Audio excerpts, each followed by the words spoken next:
Donc, nous reprenons notre séance que nous avons suspendue tout à l'heure pour une pause. Donc, on était en train d'expliquer des expressions de ralliement, des expressions philosophiques et alchimiques du ralliement. Ce ralliement, c'est des expressions, des paroles de pouvoir, des paroles incantatoires que le conteur lance. Lorsqu'il va compter, il va débuter un conte d'une vête. Donc nous sommes dans l'analyse philosophique et mystique d'une vête. Le conteur dit Makurangwana. L'assemblée répond Madono Madurunkama. Ces deux expressions, nous avons dit, elles sont complémentaires et désigne à chacune un travail psychologique et alchimique sur nous. Nous avons dit que Makurunkam,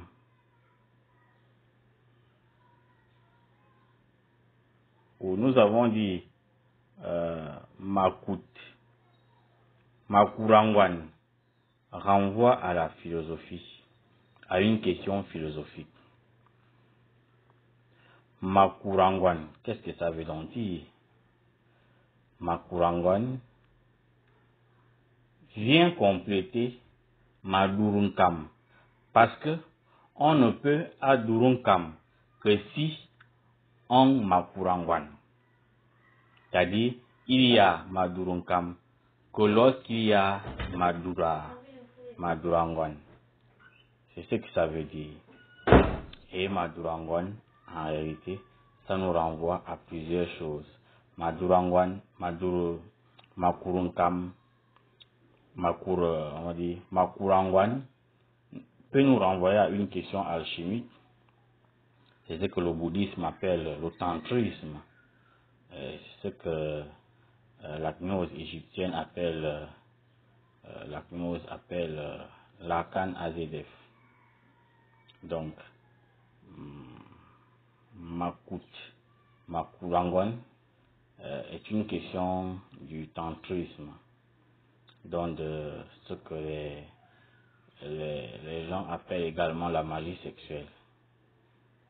Donc, et lorsqu'on dit, et c'est lorsqu'il y a pendant cette magie sexuelle que l'opérateur fait le Madurunkam, c'est-à-dire Madurunkam, donc ça veut dire tirer les énergies, afin que ces énergies traversent la colonne vertébrale pour arriver au-dessus de la tête, pour illuminer l'opérateur.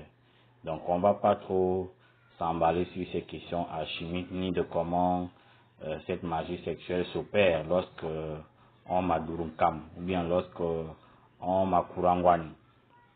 Ce que j'ai envie de dire, c'est que celui qui Madurunkam le fait pendant qu'il Makurangwan. Donc, c'est ce que ça veut dire. Ça ne veut pas dire autre chose. Donc, c'est pendant que Madurunkam, que je fais également le Maduruk, pendant que Makurangwan, c'est en même temps que je fais le Madurunkam, parce que Madurunkam, c'est tirer l'énergie. Adurunkam, ça veut dire, je tire l'énergie, je tire l'onkam. L'onkam symbolise donc le sperme sacré, l'énergie sexuelle, un kam. Un kam symbolise donc l'énergie sexuelle. Vous voyez qu'un kam, ça veut dire colle. École, va gagner un an. Donc, la colle avec laquelle on attrapait les oiseaux. Donc, ça renvoie au sperme sacré, donc à l'énergie sexuelle. Donc, Madurunkam, ça veut dire tirer l'énergie sexuelle pendant que ma Kurangwan. Donc, c'est ce que ça veut dire. Et on va donc interpréter le récit de Akiobian. Le récit, interprétation philosophique d'une vête selon le récit de Akiobian Nsondama. Alors, qu'est-ce que ce récit nous dit? Le récit nous dit que en Guadeloupe, il y a un tout le monde flou. Était dans un stade et se livrait une bataille d'enfer. En Guadeloupe, perça ou dégonfla 4 ballons. 4 ballons. Les enfants qui regardaient le match, vous voyez les mevum, bah il mevum. Mevum, ça veut dire enfant, ça veut dire singe. Donc ils voyaient les singes sur le terrain. Et les femmes qui regardaient cette lutte-là, qui se passait sur un terrain de football, donc un sondama, ces femmes pouvaient voir leur nudité. Qu'est-ce que ça veut dire? Ça veut dire que ils étaient dans un terrain de football, dans un terrain de guerre, et ils se sont livrés bataille. Les 4 ballons de foot se sont percés. Ces 4 ballons renvoient donc aux quatre corps. Les 4 corps qui symbolisent les 4 corps qui sont à l'intérieur de nous. Vous savez que l'être humain est composé des corps. L'être humain a les corps à l'intérieur, ce qu'on appelle les corps internes. Je crois dans Corinthiens, on parle de corps spirituel. Ces corps spirituels, je crois dans 1 Corinthiens, je ne sais pas si c'est 15, on parle de corps spirituels. Ces corps spirituels, l'être humain les a.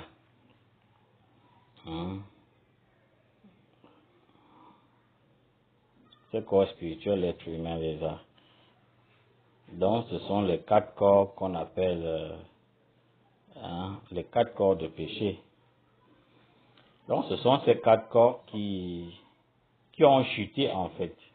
Donc, dégonfler les 4 ballons veut tout simplement nous renvoyer à la chute en fait. De comment l'homme a chuté. De comment il a perdu ses corps internes, ses 4 corps internes. Vous savez qu'il y a le macrocosme de l'univers. Et dans le macrocosme univers, nous avons 7 mondes. Notamment, si on parle du corps physique, ou le monde physique, l'être humain a un corps physique qui vit dans un monde physique. Dans le monde physique, c'est le premier monde dans lequel le corps physique vit. Et puis il y a le monde éthérique. Et l'être humain a également un corps éthérique qui vit dans le monde éthérique. Puis l'être humain a le corps astral. Ce corps astral vit dans le monde astral. Puis l'être humain a le corps mental. Ce corps mental vit dans le monde mental. Puis l'être humain a le corps causal qui vit dans le monde causal. L'être humain a le corps bouddhique qui vit dans le monde bouddhique. Il a le corps atmique qui vit dans le monde atmique. Donc il y a 7 mondes qui correspondent chez l'être humain aux 7 corps. Et un corps ne peut pas aller vivre dans un monde si ce corps-là n'est pas dûment perfectionné. Le corps physique qui vit dans le monde physique ne peut pas aller vivre dans le monde astral. Pour que l'homme aille vivre dans le monde astral, il faut qu'il emprunte son corps astral pour aller vivre dans le monde astral. L'être humain ne peut pas aller vivre dans le monde astral avec son corps physique, c'est impossible. C'est ce que Einstein a relevé sur la loi de la relativité restreinte, et avec parallèlement la loi de la relativité générale. Donc, ce sont ces 4 corps-là, le corps astral, mental, causal, bouddhique, que l'être humain a perdu ici. Donc, quand on dit qu'il a percé, ils ont dégonflé 4 ballons, il s'agit en quelque sorte là, ces 4 corps que l'être humain a perdu. Et donc, si l'être humain a perdu ces 4 corps, selon l'Hommebet, il ne peut plus vivre dans ces différents mondes-là. Voilà pourquoi on le chasse de ces mondes. Il vit dans le monde physique où il y a la guerre entre Eborokun et Eborunken. Il vient donc vivre à Ngong. Mais ce n'est pas parce qu'on a perdu ces 4 corps qu'on est venu vivre à Ngong ou bien dans le monde physique que on n'a pas des pouvoirs à l'intérieur de nous. On perd les corps, mais il nous reste.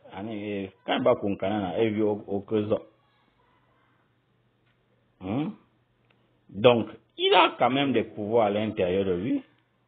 Donc, il vient vivre. Ngong renvoie donc à cela. Et quand on dit, quand les enfants regardaient les matchs, ils voyaient les mouvements, les singes. C'est les égaux qu'ils voyaient. Ils voyaient des égaux parce que les gars avaient chuté, ils avaient perdu leur virginité spirituelle, divine. Ils avaient perdu Dieu. Ils avaient perdu leur pouvoir. Ils se sont éloignés de Dieu. Nous sommes dans le récit adamique, dans le récit d'Éden, où l'être humain a chuté, il a perdu ses pouvoirs. Il a perdu ses 4 corps qui le divinisaient. Et les femmes pouvaient voir leur nudité. Ça veut dire qu'ils sont tombés nus. Ils sont tombés nus, ça veut dire qu'ils ont perdu leur pouvoir. Et les enfants voyaient les singes parce que les gars, ils avaient déjà le péché en eux. Donc les mouvements, les singes là, ils voyaient déjà les péchés, les défauts, les égaux en eux. Donc d'entrée, l'Ombet veut nous raconter la chute des anges. Il veut nous chanter comment l'humanité actuelle a chuté. L'Ombet nous raconte le récit adamique de l'Éden, où l'homme a chuté, où l'homme a perdu ses pouvoirs et ses facultés psychiques. Pourquoi? Quels sont les symbolismes qui montrent cette logique de la chute de l'humanité? Il faut dire que dès le départ, et à une certaine période de l'histoire du monde, l'homme était encore à l'image de Dieu. Il était Dieu jusqu'à ce qu'il a connu la chute. Le terrain de football symbolise ici le gymnase, la zone ou l'espace réservé aux entraînements, aux formations physiques des athlètes. Donc c'est parce qu'il a chuté, il vient donc dans un champ de bataille, dans un espace réservé à l'entraînement. L'entraînement là c'est quoi? C'est la vie quotidienne. Pour entraîner à nouveau nos âmes, pour que nos âmes remontent. Donc, le récit de Nsondama, en quelque sorte, c'est le récit de la chute. Akiobian, le grand maître, veut nous raconter comment l'être humain a chuté, comment il a perdu ses pouvoirs et comment il peut remonter. L'être humain peut remonter par Makurangwan et par Madurunkam. C'est en Madurunkam, pendant que Makurangwan, c'est pendant ces deux choses que l'être humain peut remonter.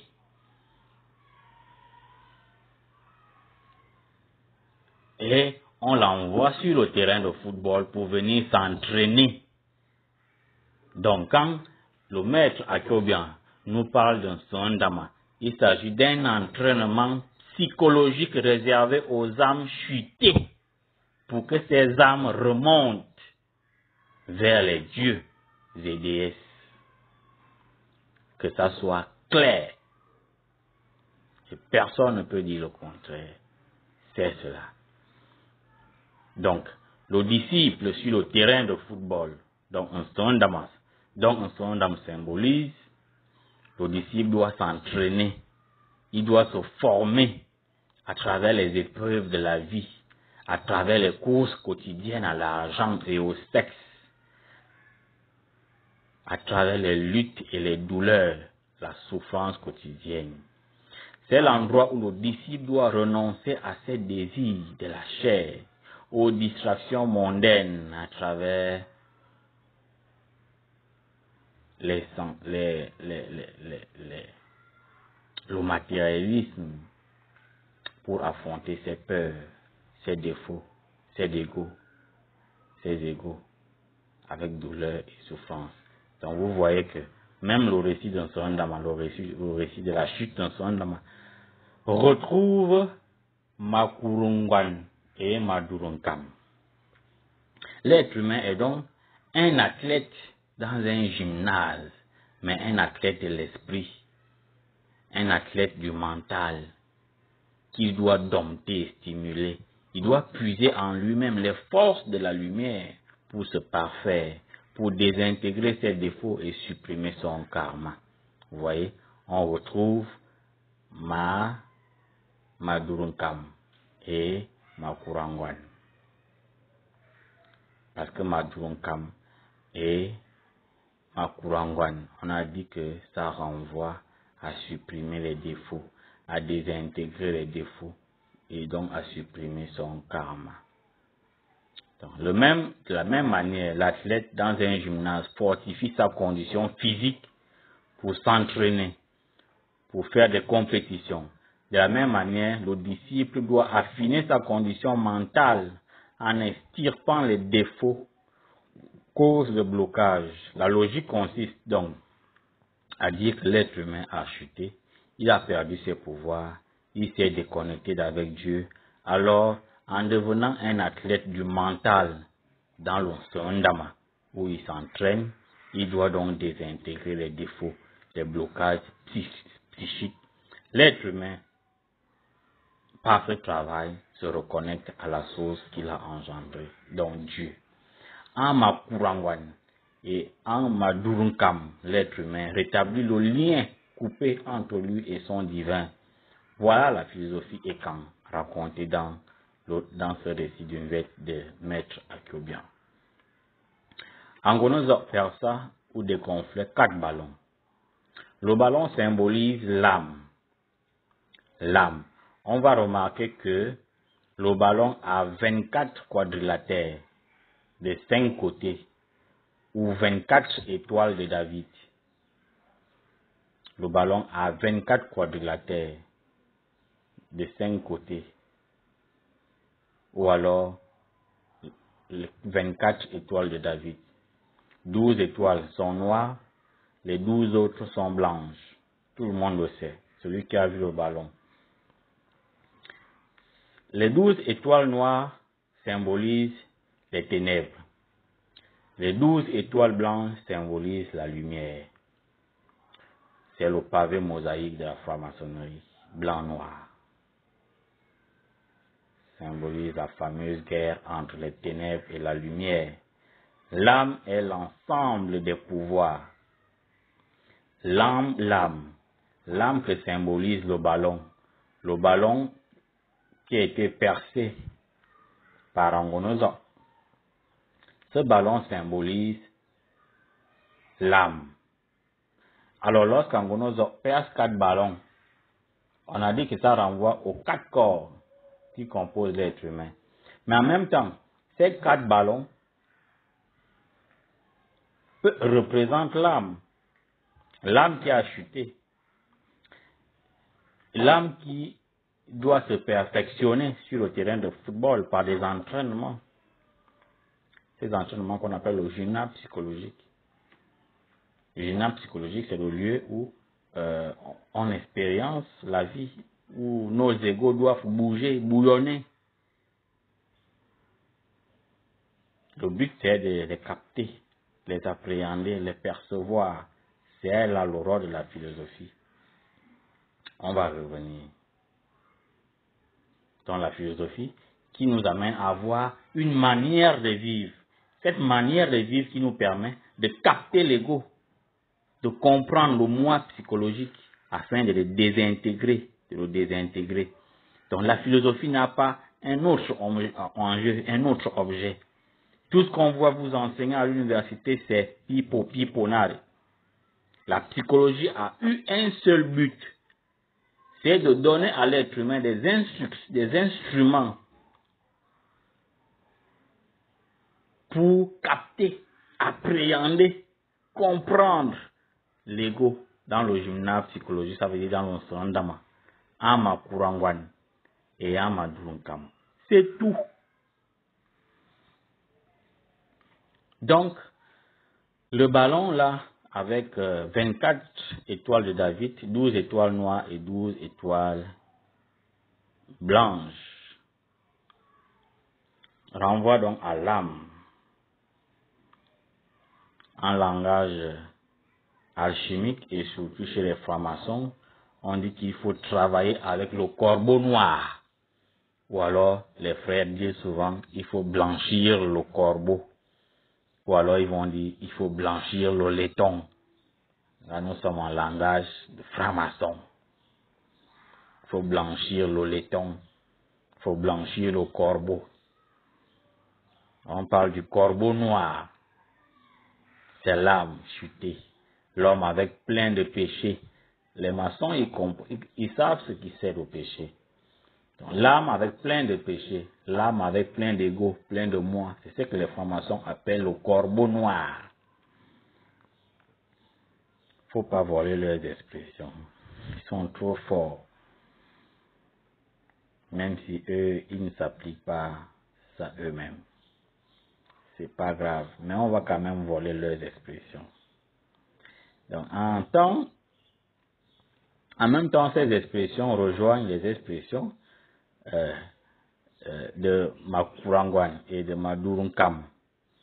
Toutes ces expressions veulent dire que le disciple, le néophyte, doit blanchir les étoiles noires du ballon en blanc et les étoiles blanches du ballon en jaune ou en rouge, ça dépend. Nous l'avons dit, les étoiles noires du ballon, tout comme le corbeau noir des francs-maçons, symbolisent les défauts, les péchés, tous ces blocages qui nous ont déconnectés de la source qui nous a engendrés, de la lumière éternelle. Dans l'Onvet, donc, lorsqu'un disciple parvenait à transmuter les étoiles noires en étoiles blanches, on lui remettait un pagne de lin blanc qu'il portait au niveau de ses reins, attaché au niveau des épaules, vers le cou. C'est la tunique de Thoth. Vous voyez, j'ai vu un symbolisme lorsque Bertrand Divi allait à, je sais pas, à Kanda. Il devait marcher sur les feuilles de bananier et le papa là venait lui, non, c'est la fille qui est venue lui attacher un pagne au cou, passant par les épaules. Qu'est-ce que ça veut dire ce symbolisme? Je ne vais pas l'expliquer ici, mais c'est un symbolisme très touchant qui a une haute valeur philosophique. Voyez-vous que dans notre tradition, il y avait des choses qui étaient très très philosophiques et symboliques. Bon, on ne va pas raconter ça ici. Mais si quelqu'un me posait la question, qu'est-ce que ça veut dire lorsque la fille vient lui attacher le pagne au cou et qu'il devait marcher sur les feuilles de bananier?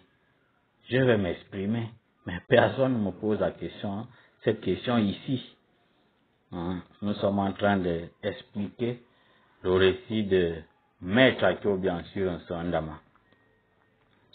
Donc, alors, lorsque Angonozo a terminé de percer les ballons sur un terrain de football, Akiobian fit donc une vision à Kumamba.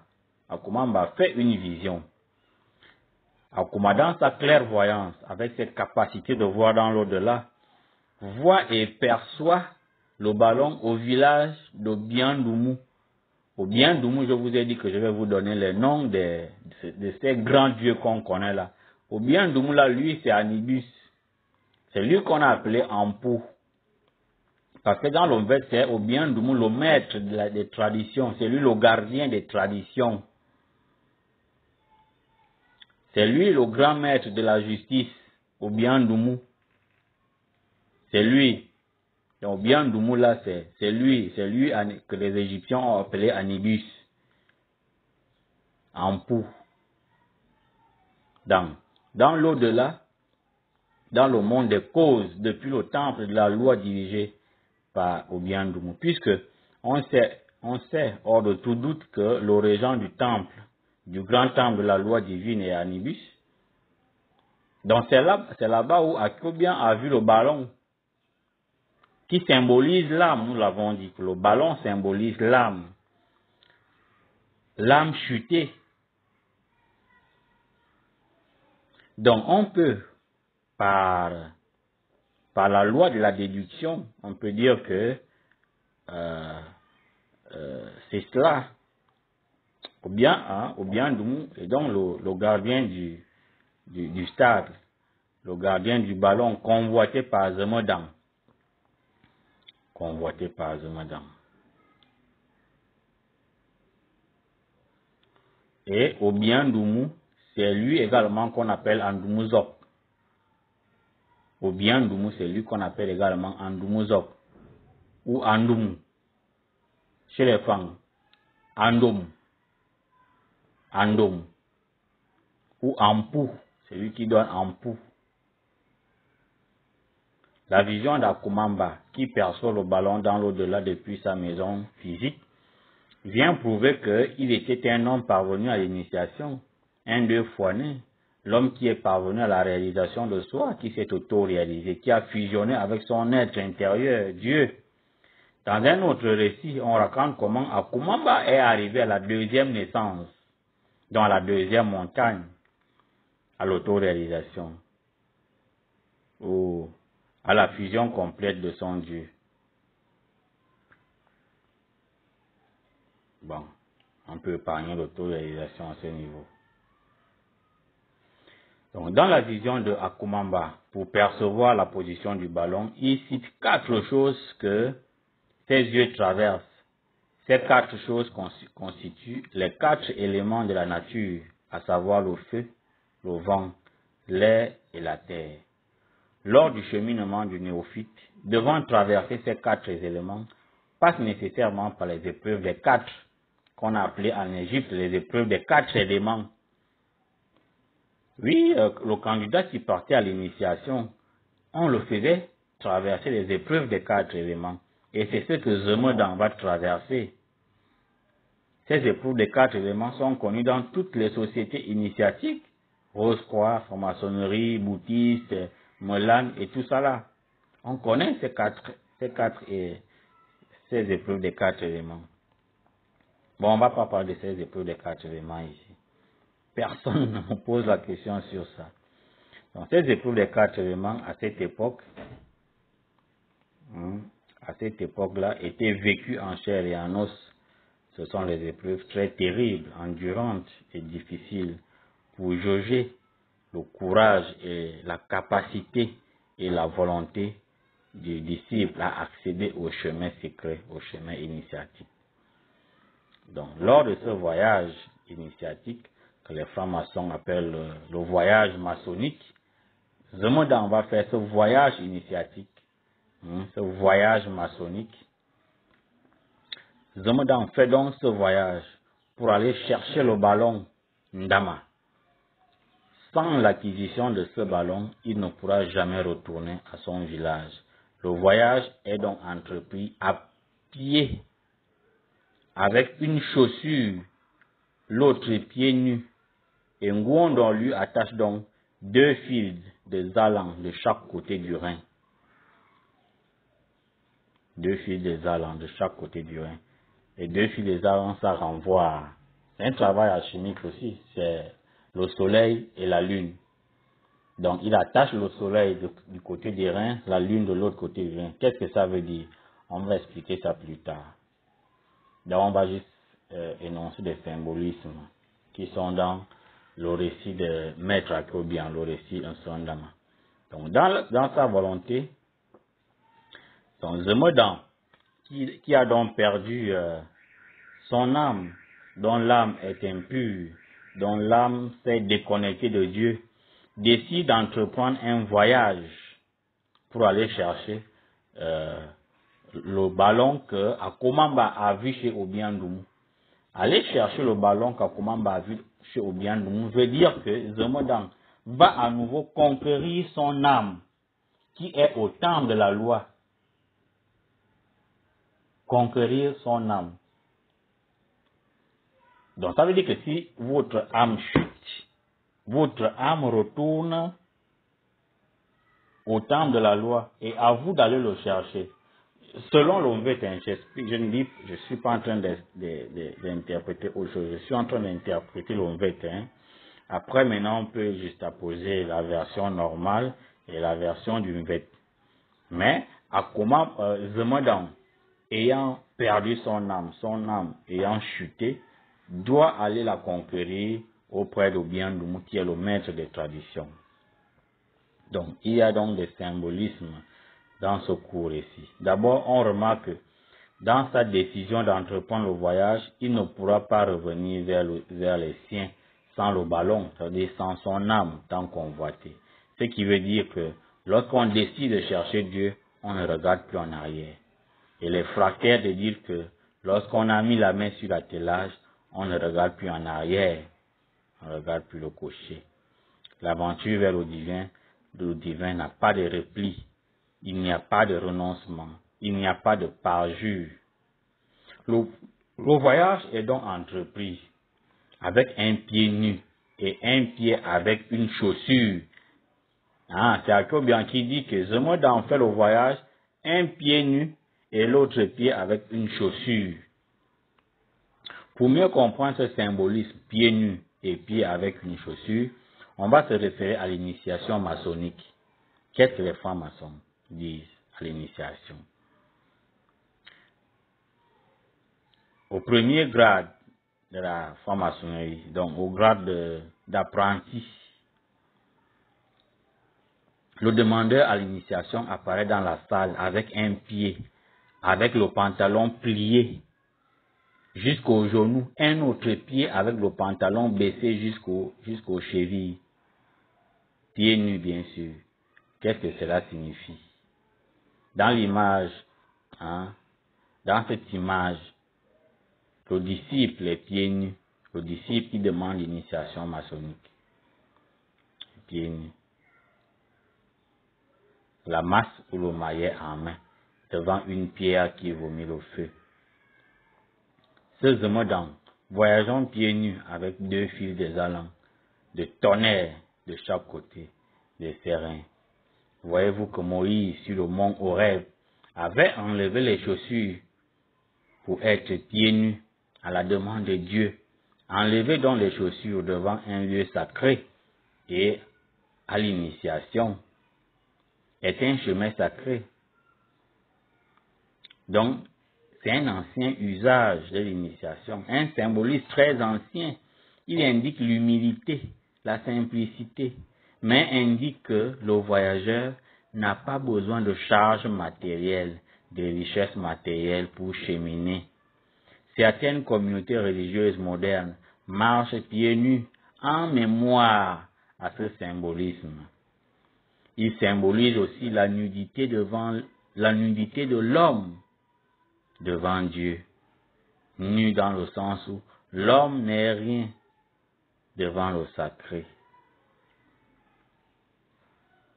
Mais aussi le pied nu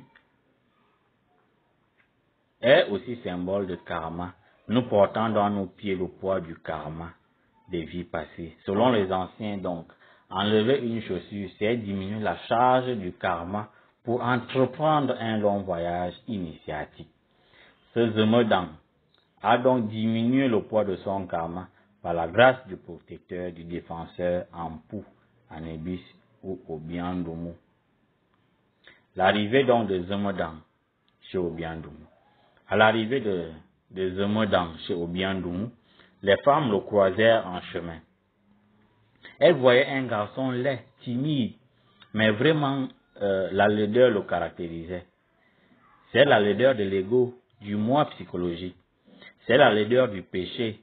Quand l'être humain a chuté, quand son âme est pleine de péchés, il devient laid. Les gens qui ont le troisième œil te voient laid. Ils te voient plein d'ego. Ils te voient plein de ténèbres. Voilà pourquoi quand Zemodan arrive au village de Obiandoumou, les femmes le voyaient trop laid, vilain. Ils disaient que Zambébé mon, Isamon, a bena. C'est les femmes qui disaient ça. C'est Akobian qui nous rapporte ça. Hein. Ils disaient que Zambébé mon, oui. Abbé Vedi. Donc l'ego qui caractérise l'homme le rend laid. Voilà pourquoi les anciens symbolisaient les égos par le noir, les ténèbres. Effectivement, armé de courage, Zemodan entreprend un voyage dans le but d'en finir avec ces égos-là, cette laideur. Le cheminement initiatique qu'il entreprend lui donnera certainement les techniques et les méthodes pour se purifier, se parfaire et améliorer sa condition humaine et donc regagner son âme. Les techniques et les méthodes dans l'ancienne Égypte sont à la fois psychologiques, techniques de la mort de l'ego. Comment tuer l'ego en nous? Comment se débarrasser des péchés? Comment détruire le moi? Comment se parfaire? Mais en même temps, ce travail est alchimique. Ce sont des techniques de naissance en esprit. C'est-à-dire de comment éveiller les pouvoirs psychiques en nous. Comment reconquérir nos pouvoirs qu'on a perdus au jardin d'Éden. Voyez-vous que lorsque Nicodème alla voir Jésus, il lui a demandé ce qu'il a à faire pour voir le Père. Jésus lui a demandé de naître de nouveau. La naissance de nouveau est donc la naissance en esprit. C'est une question alchimique. C'est une question de madurunkam. Adurunkam, ça veut dire tirer l'énergie. Tirer l'énergie. Tirer quelle énergie? Un cam, c'est l'énergie sexuelle. C'est en tirant l'énergie sexuelle que on peut naître en esprit. Donc, simple que cela, voici le vêt millénaire. Voilà le message au Komadangon ou au Yonada. Normalement, son vrai nom, c'était au Komadangon. Au Yonada. Bon, on l'appelle au Yonada, son nom d'initié. Mais son vrai nom, c'était au Komadangon. Donc, Zemedan, quand il arrive, il voit les Bokwing, Bonbokwing. Ça se traduit par pygmée, qui joue au ballon au stade. Dans la vraie tradition, les Bokwing signifient l'âme innocente, vue ici au même titre que Bivue Bindama. Bazena Bivue Bindama ou Bivovos Bindama ou Bivue Bindama. Ce sont des âmes innocentes qui sont venues chercher l'initiation chez Obiandoum. Ce sont ces Bokwing que Zemedan voit en train de jouer au football. Dans le terrain de football, il les voit en train de jouer, en train de s'entraîner. On a dit que jouer au football, c'est un entraînement psychologique, mental, dans le but de se parfaire. Donc, c'est Bokwing, c'est Biveng, Bivue Bindama, Bivovos Bindama. Ça veut dire des âmes innocentes qui sont en entraînement pour se parfaire. Donc on dit que quand il arrive, il voit les Bivue Bindama, les Bivovos Bindama, les Bokwing en train de jouer au terrain de football. Donc on a dit que ces Bokwing sont venus solliciter un développement spirituel chez Obiandoum. Ce qui nous amène à dire que Zemedan est venu pour renaître de nouveau. Ce n'est pas une âme innocente, Eos ou Evovos, mais une âme qui a connu la chute, mais qui est en train de se battre pour remonter vers la lumière qu'il a engendrée, à travers une démarche méthodique et rigoureuse telle que recommandée par les usages de la tradition initiatique racontée dans le Vêt. Après donc son sommeil, on lui a donné de l'eau pour se laver. À la grande surprise, les femmes qui le voyaient nu lorsqu'il est arrivé, les femmes qui le voyaient laid lorsqu'il est arrivé, lorsqu'il s'est lavé, lorsqu'il a fini son lavement, lorsqu'il a fini sa toilette, les mêmes femmes, non, ils font de bruit là. Donc les mêmes femmes sont venues le voir. Et curieusement, ces femmes le trouvaient maintenant beau. Il était maintenant un bel homme, avec une apparence juvénile. Ces femmes ne reconnaissaient plus le lait qu'elles ont croisé au chemin à la veille. Elles voyaient plutôt un bel homme, un jeune. Ce qui veut dire que par le nettoyage à l'eau, par le lavage à l'eau, après son bain avec de l'eau, il devient propre. bel homme avec une apparence de jeune. Alors, qu'est-ce que cela symbolise? Dans la tradition égyptienne, on raconte que, et même dans la Bible notamment, le récit de Jésus avec la Samaritaine, Jésus lui dit qu'il est l'eau de vie. Et la Samaritaine lui demande de lui donner l'eau. Et Jésus lui demande d'aller appeler son mari. Ce qui suppose que c'était à son mari de lui donner de l'eau. Sans commentaire. Qu'est-ce que ça veut dire l'eau? Lorsqu'on se nettoie à l'eau. Lorsqu'on se nettoie à l'eau. Cela symbolise la purification. L'eau est une énergie qui vivifie. L'eau renvoie donc à un kam. L'eau renvoie donc à l'énergie sexuelle. Et donc un kam. On a dit qu'un kam renvoie à l'énergie sexuelle. L'eau renvoie à l'énergie sexuelle. Certainement, Zemodan s'est purifié avec ma durunkam et avec le makurangwan. Et il s'est donc purifié. Parce que lorsqu'on dit qu'on lui a donné de l'eau pour aller se nettoyer, l'ombet ne peut pas aller profondément. L'ombet ne peut pas vous dire que le gars amena kurangwan, amena durunkam. Non. Parce qu'il n'y a que en makurangwan et en madurunkam qu'on peut se purifier. Le unkam renvoie donc à l'eau, donc à la question de l'énergie sexuelle, donc à la question de l'énergie, parce que l'eau est une énergie qui purifie, qui nettoie les péchés, une énergie qui purifie l'homme de ses péchés, une énergie qui nous permet de détruire l'ego en nous, qui nous permet de détruire le moi. Donc lorsque on lui donne de l'eau pour se nettoyer, effectivement, on lui donne de l'eau, il a pris l'eau qui symbolise l'énergie créatrice qui doit purifier l'homme, qui doit nettoyer l'homme, qui doit rendre l'homme pur. Est-ce qu'on peut être un peu plus clair que ça? C'est de l'eau que naissent les maîtres, des dieux et prophètes. L'eau est un diluant des ténèbres en nous. C'est bien l'eau qui nettoie les péchés et qui rend l'homme pur. L'eau symbolise l'énergie transcendantale, l'énergie atomique en nous, qui, une fois stimulée au travers de Makurunkam, l'eau Sotola, stimulée au travers de Makurangwan, n'est-ce pas, transforme l'homme en Dieu. C'est ce que la gnose égyptienne appelle les transmutations énergétiques, ou ce qu'on appelle la gnose des transmutations énergétiques. Ce sont ces transmutations énergétiques qui transforment l'homme en Dieu. Donc, Madurunkam et Makurunkam, c'est simplement des transmutations énergétiques à travers lesquelles l'être humain doit se diviniser. Donc Zemodan s'est mis alors sur le terrain de football. Contre lui, Obiandoumou, le protecteur de la tradition. Zemodan marqua des buts et finit par gagner un ballon. Il finit par gagner un ballon, Ndama. En jouant au ballon contre Obiandoumou, Zemodan a alors appris les techniques de la mort, de la naissance. Il a appris à forger son âme, à fortifier son esprit et à façonner sa pensée, sa manière de vivre et ses perceptions.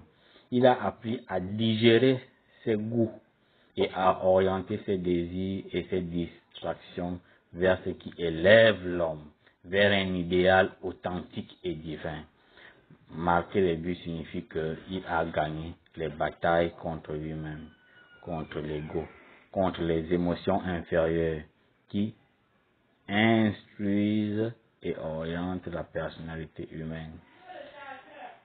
Il a éveillé sa conscience et a vaincu les ténèbres. Il retourne donc chez lui auprès de ses pairs avec un couronnement, une âme bien faite, une âme de lumière, une âme éternelle. Donc, voilà en quelque sorte. Bon, les enfants, on dit que bon, donc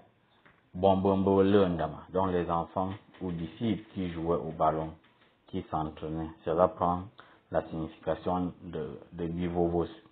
Bivovos Bindama ou bien Bivué Bindama. C'est les âmes innocentes toujours. C'est les âmes innocentes en pleine évolution.